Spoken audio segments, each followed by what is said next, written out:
Now, the Roma Wine Company of Fresno, California presents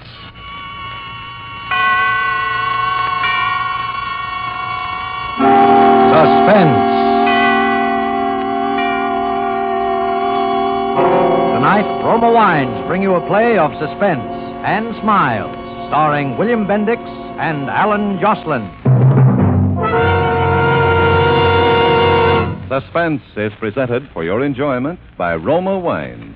That's R-O-M-A, Roma Wines. Those excellent California wines that can add so much pleasantness to the way you live, to your happiness in entertaining guests, to your enjoyment of everyday meals. Yes, right now a glassful would be very pleasant, as Roma Wines bring you a remarkable tale of suspense.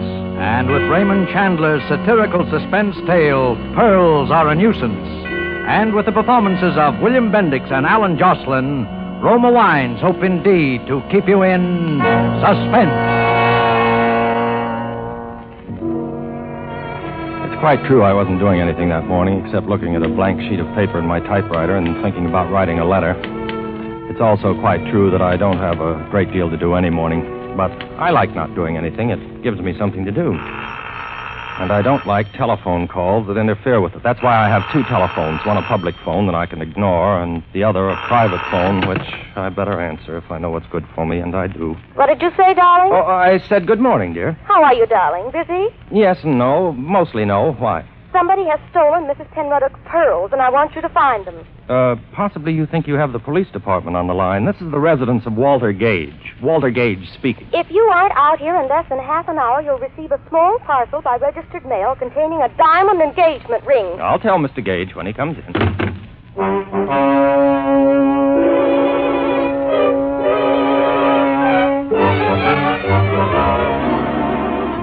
No, I went naturally. I even hurried. Ellen's voice has that effect on me. I think it's the way she says... Walter, darling. Yes, Ellen. Mrs. Penruddock's pearl necklace has been stolen. So you said on the telephone. My blood pressure remains normal. It's a string of 49 matched pink pearls that Mr. Penruddock gave his wife on their golden wedding anniversary. Only 49 pearls for 50 years of marriage? I wonder which was the bad year. Oh, shut up, darling. Yes, dear. The worst part of it is the pearls are false. False? Well, evidently they're all bad years. Don't be silly, Walter. The pearls were real enough when Mr. Penruddock gave them to her. The fact is, she sold them and had copies made. Those copies have been stolen. You've got to get them back, Walter. Well, what does it matter if they're false? Well, she's terrified that the thief will blackmail her when he finds out they're only imitations. If Mr. Penruddock ever hears that she sold originals... I begin to see what might be described as daylight. But where do I start looking for these baubles from which your elderly employer is so loath to be separated? Because I know who stole them. The chauffeur we had here a few months, Walter. A horrid big bruiser named Henry Eichelberger. He left suddenly the day before yesterday for no reason at all, without a word. I'm sure he stole the pearls. How big did you say he is? About 6 feet. Well, in that case... 3. 3? 6'3"? 3. I'm sure he didn't take them, dear, couldn't have. He tried to kiss me once, Walter.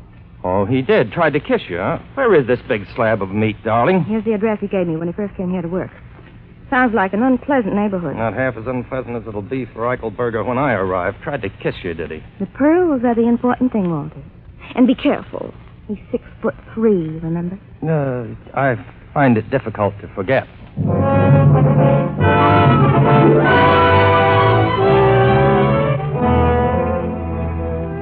Eichelberger's address proved to be a seedy-looking hotel upstairs over a Chinese laundry.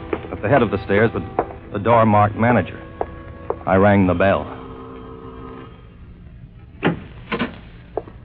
Pull up, Bud. Roll. I'm not inquiring for a room. I'm looking for one Henry Eichelberger, whom I'm informed lives here. If he does, he ain't registered. That, as of course you know, is contrary to the law. A wise guy, hey. Down the hall, Jack. 218. Have the kindness to show me the way. Huh.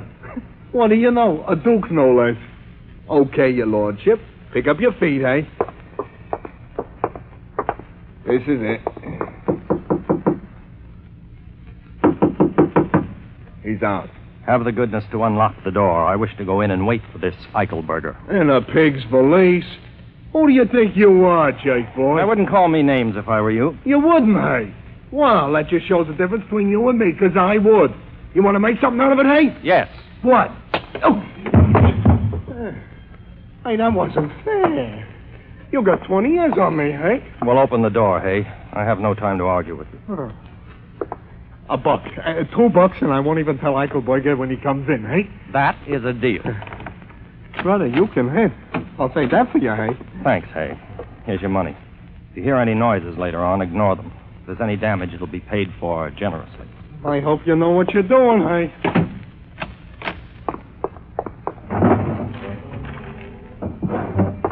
I searched all the likely places where he might have hidden the necklace, and then I searched all the unlikely places. No necklace. Then I heard approaching footsteps.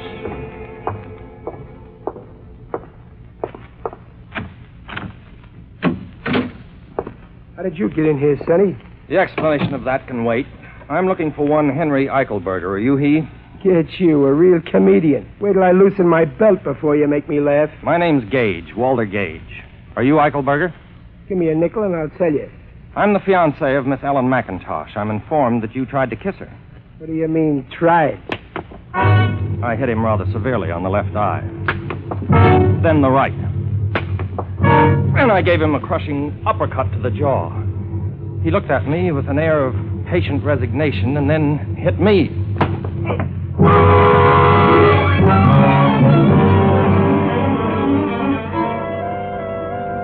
I bent over and took hold of the room with both hands and spun it. When I had it nicely spinning, I gave it a full swing and hit myself on the back of the head with the floor.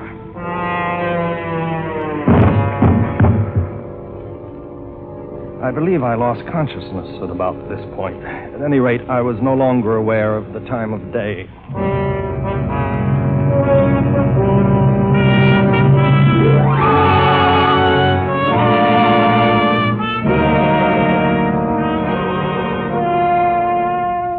For Suspense, Roma Wines are bringing you as stars Mr. Alan Jocelyn and Mr. William Bendix, whom you are hearing in Pearls Are a Nuisance by Raymond Chandler, which is Roma Wines' presentation tonight of Suspense.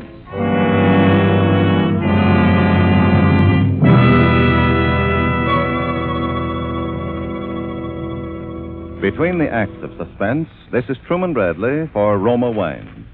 We quote now a brief word from the famous hostess, Elsa Maxwell. The delicious flavor of tender broiled chicken, the succulence of spring lamb garnished with mint leaves, deserves the matchless flavor complement of Roma California Sauterne.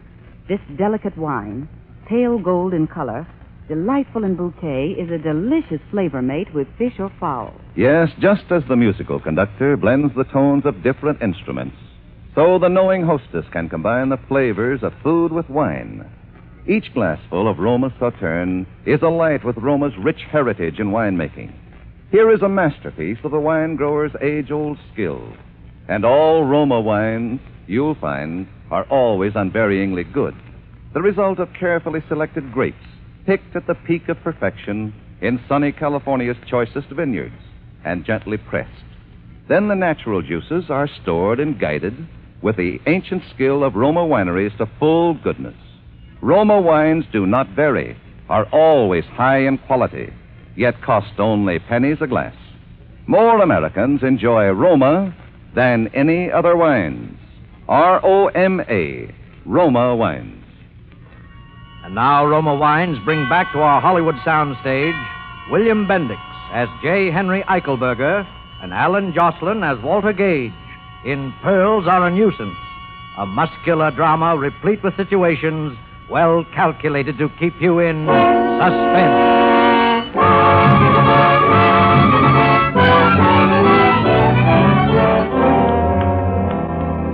While I was thinking about the possibility of getting back to my feet in the very near future, a wet towel began to slap at my face, and I opened my eyes. The face of one Henry Eichelberger was close to mine and bore a certain appearance of tender solicitude. You're all right, but I thought maybe you was killed, Jack. You got a stomach as weak as Chinese tea. What happened? As if I didn't know. You tripped on a itty-bitty tear in the carpet. You feel like getting up? Here, I'll give you a hand. Come on. Thank you, Henry. May I call you Henry? No tax on it. You look okay. Why don't you tell me you were sick? Eichelberger, you swine, that does it. Cut it out. You'll muss my hair. I wish you'd fall down when I hit you, Henry. Just once. It would do wonders for my morale. You and me could get along, Jack. I never kiss your girl, even if I ain't saying I wouldn't like to. Is that all that's eating on you? Well, no, there's another matter. Well, sit down and tell me the score. Only, no more haymakers. They give me a headache. Promise? I promise. Tell me, why did you leave the employ of Mrs. Penroddock? You tell me. Am I what you might call a good looker? Well, Henry... Don't soap me. No, then. I wouldn't call you handsome exactly, but unquestionably you ate your spinach as a child, if that's a consolation. Get you, a real comedian. Wait till I loosen my belt. Look, suppose you fell for a doll with stars in her hair. A guy like me that looks like a taxi going down the street with both doors open. Then suppose you get a job where you see this doll all the time and every day. What would you do, Jack? Me, I just quit the job. Ellen? Yeah. Henry, I'd like to shake your hand. Go ahead. Now, there's one more thing. One rather insignificant detail. I'm empowered to arrange for the return of Mrs. Penroddock's pearls. $50 reward and no embarrassing questions. You got nerve, Jack. So you think I stole some marbles and I'm sitting around here waiting for a flock of dicks to swarm me? The police have not been told, Henry, and you may not be aware, but the pearls are false. False? You mean they're false? Exactly. And you think I'd bother myself to hook some phonies? You mean you didn't steal the necklace, Henry? Now, look. If they was ringers, I wouldn't be bothered. And if they was real, I wouldn't be holed up in no cheap flop in L.A., waiting for a couple of carloads of Johns to put the sneeze on me, would I? That's exactly what I thought, Henry. Well, as long as you didn't steal them, how'd you like the job of helping me recover them? Are you kidding? No, Henry, it's obvious that if you didn't snatch these marbles, I believe that's the expression, someone else did, and you can help me find him. How about it? Well, why not? Why not, indeed? Well, you got any ideas of where to start? Yes, I have. I feel that we must, as they say, tap the grapevine. When a string of pearls is stolen, all the underworld must be seething. Maybe you got right, but this underworld that's doing all this season ain't going to seethe much over a string of glass beads, or I might punch you. I am thinking, Henry, that the underworld probably has a sense of humor, and the thief who went to the trouble of stealing some worthless trinkets would be the butt of considerable coarse jest. There's the knuckles of an idea in that. I would say something like that could get around the pool rooms and start a little wholesome chuckling, all right? Yes, all we need to do is to locate a reliable crook. Say. Oh, there's a key named Lou Scandisi that runs the Blue Lagoon downtown. Might be interested in some marbles, but he don't like being asked questions. He sounds dangerous. Yeah, we'll turn him inside out and take a look at his liver. Very well, let us go and beard this Scandisi character in his malodorous den. Yeah, let us go and leave us do what you said.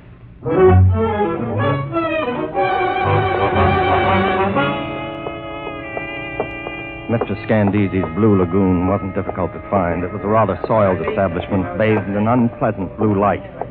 Henry and I went through a small, dim dining room to a door marked private. You Scandisi? Who wants it to know? Me and my friend here want to talk to you. So? Well, talk. I'm listening. It's about some pearls, 49. Is that right, Walter? Quite right, Henry. A pearl necklace that somebody hoisted. Go on and get out before I have you thrown out. You'll do what? I'll do nothing. That's better, doughface. What about them pearls? Well, I don't think I heard about it. Try to remember. Maybe if I pulled off one of your ears, it might help. Henry, you seem to be doing all the work. Do you think that's quite fair? Well, okay, you work 'em over. These fat guys brew something lovely. Oh, take it easy. I ain't heard nothing. You guys insurance men, huh? Now you're cooking with helium, doughface. Well, what insurance company you boys work for? Give him our card, Walter. This is my personal card. It has my phone number on it. Yeah. Okay. You may be surprised. You may get a call. What do you think, Walter? You think this muzzler is leveling with us? I dare say he wouldn't be above telling us an untruth. Get you, a real comedian. Wait till I loosen my belt. You giving us the straight goods, Scandisi? Great goods, absolute. We'll cooperate. I bet you get a call. Okay. So long, Scandisi. And keep your schnozzle clean if you don't want to be looking for it under your desk, hey? And that goes to your cat, too, Scandisi, hey. Well, what now? I think we've done an adequate day's work, Henry. The procedure would seem to be for me to go home and wait for the telephone to ring, bearing glad tidings from the underworld. What about me? I would suggest that you wend your way homeward also. Here's my private number. Call me in the morning. Okay. See you tomorrow.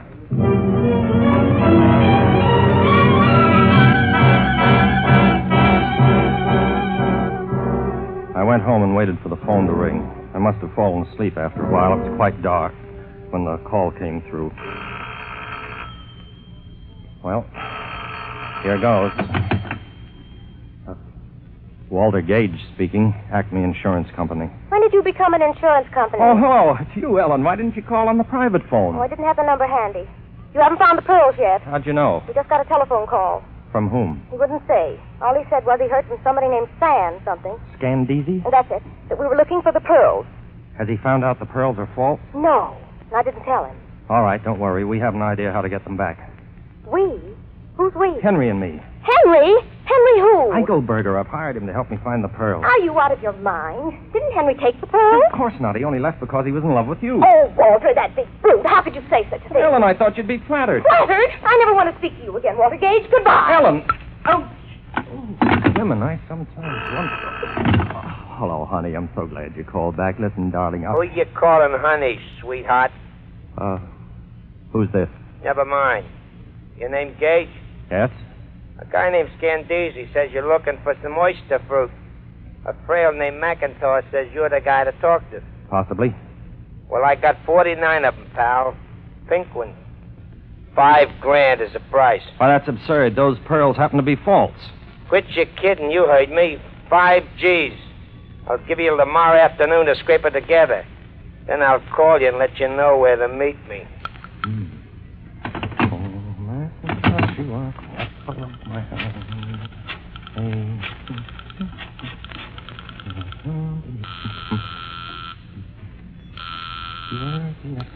Hello? Ellen, this is Walter. I told you I never wanted to speak to you again. All right, I won't speak to you. Just tell me the name of the man who sold Mrs. Penroddick's pearls for her. Gallimore, Roger Gallimore. He has a jewelry company downtown. Thank you. Walter! How do you like it, darling?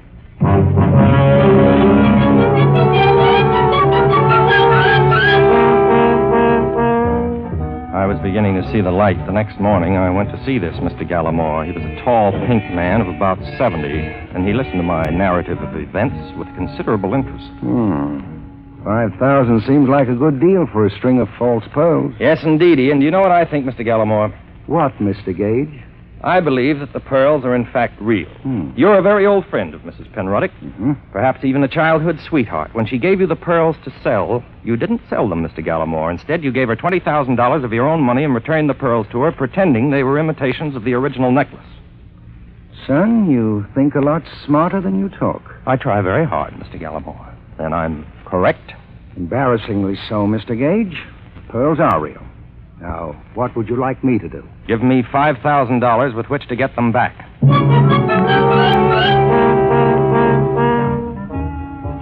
Mr. Gallimore felt much better after he'd had a glass of water, and some hours later I managed to convince him that I knew approximately what I was doing. He gave me a check for $5,000. This check, Henry. You mean he gave it to you? 5,000 fish, just like that? You have said it. Well, I'll be a Mickey Finn at a woman's club lunch. Kid, you got something with that daisy chain chatter of yours. Thank you, Henry. At any rate, all that remains now is for the phone to ring. Aha. You can say that again. Very well. Aha. Hello? Gage? Yes, who's this? Guess. You got the dough? It's in my pocket at this exact moment. If I have any assurance of honorable treatment, I'm prepared to go through with it. Oh, you get the marbles, okay? We're in this business a long time, and we can't afford the wealth. If we did it, it'd get around, and nobody would play with us. I understand. What are your instructions? Tonight at 8 sharp, you'll be at Pacific Palisades. You got that? Yes. At the end of the dirt road, corner of Sunset and Corona Del Mar. Be there at 8 sharp. And come alone, and no guns. No funny business, no smart work, and no slip-up, nobody get hurt. That's the way we do business. Very well. Oh, one last thing. Where did you get my phone number from, Scandeezy? Who else? 8 o'clock, then. And no tricks. That is very interesting. What? Telephone. Yeah. Hooray for Alexander Graham, what's his name? But what did the guy say? Oh, yes. Yeah. It's all arranged, Henry. I'm to meet them tonight, all by myself, and give them the money. All by yourself, huh? Get you, a real comedian. Wait till I loosen my belt. They'll take the dough and leave you laying there, bleeding all over yourself, and they'll still have the marbles. I ought to go with you. Henry, it's my duty, and I must brave these monsters and human guys alone and unattended. Of course, I do have a big car, and you could hide on the floor under a rug. It's a cinch. But maybe... Walter, the only thing wrong with you as far as I can see is you got holes in your head. All I'm trying to do is keep you from getting another one. I'm going with you. So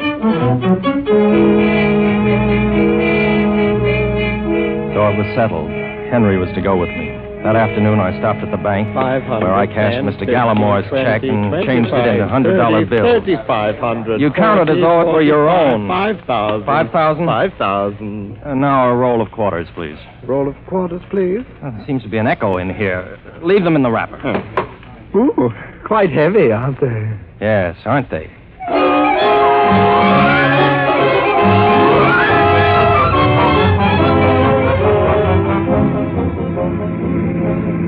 So late that evening, I found myself out on the Pacific Palisades with Henry Eichelberger, boy, in the back of the car. I was very nervous. I think Henry was also. Neither of us were any too sure of what was going to happen that night. Oh, me back. What's the matter, Henry? Aren't you comfy back there? Oh, I'm comfy, all right, only my heater keeps digging into me. Ain't we there yet? Well, we're getting close. Stay down. This is business.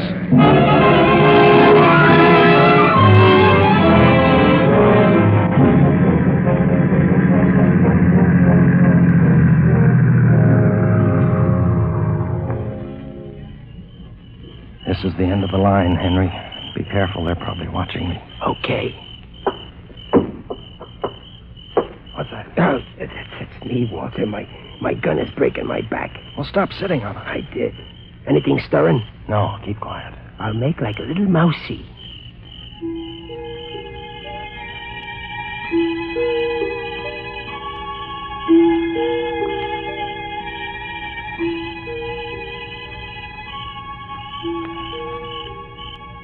Don't you think we've waited long enough, Henry? We only been waiting 15 minutes. You sure this is the place? Yes, of course. Well, let's get out of the car and see if anybody shoots at us. Then we'll know if somebody's around. Well, that seems to be the difficult way of finding out, but let's try it. I personally feel sure that there's no one here but you and I.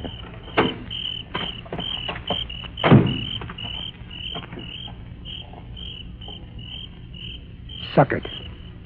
You know what happened, Walter? What do you think, Henry? Well, it was just a tryout, that's all. Tomorrow this guy calls you again on the phone and he says sorry, but they had to be careful and they'll try again tonight maybe. Maybe out in San Fernando Valley. And the price is now $10,000 on account of their extra trouble. I ought to go back and twist that Scandisi so he spends the rest of his life looking up his left pants leg. Well, Henry, what's the next move? Well, beat it home, I guess. Anyhow, I won't need this gun anymore. My back is sore enough from it.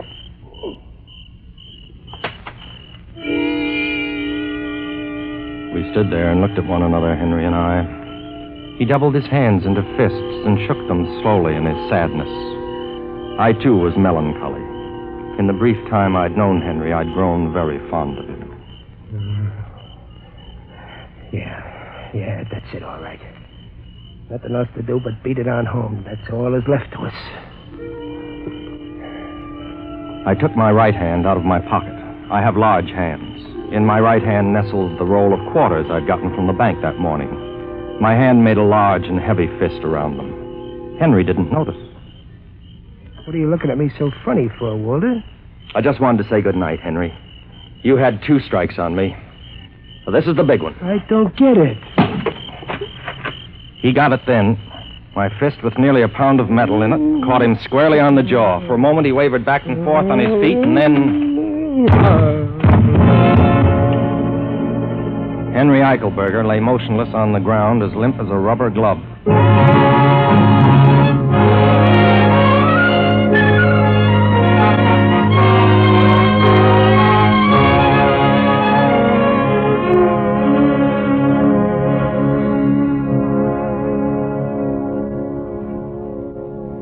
I found the pearls twined around his ankle inside his left sock.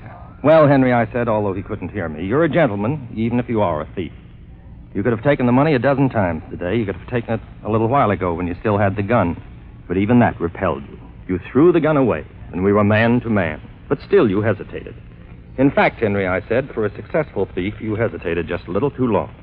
But as a sporting man, I can only think more highly of you. Goodbye, Henry, and good luck, I say. I put a $100 bill in his chubby little fist and withdrew. End of story. But how did you know it was Henry, darling? You told me so, little lemon cookie. You were quite sure of it. I know, but you must have had proof of some kind. Well, there was one other minor detail that convinced me Henry was the guilty party. I gave Scandisi my phone number, but I have 2 telephones. One's a private line. Only 2 people had that number. You were one of them. Henry was the other. When Henry's accomplice got in touch with me, he used the phone number I'd given Henry, not the one I gave Scandisi. You see? Oh, darling, you're so clever. Well, of course, you may kiss me if you like.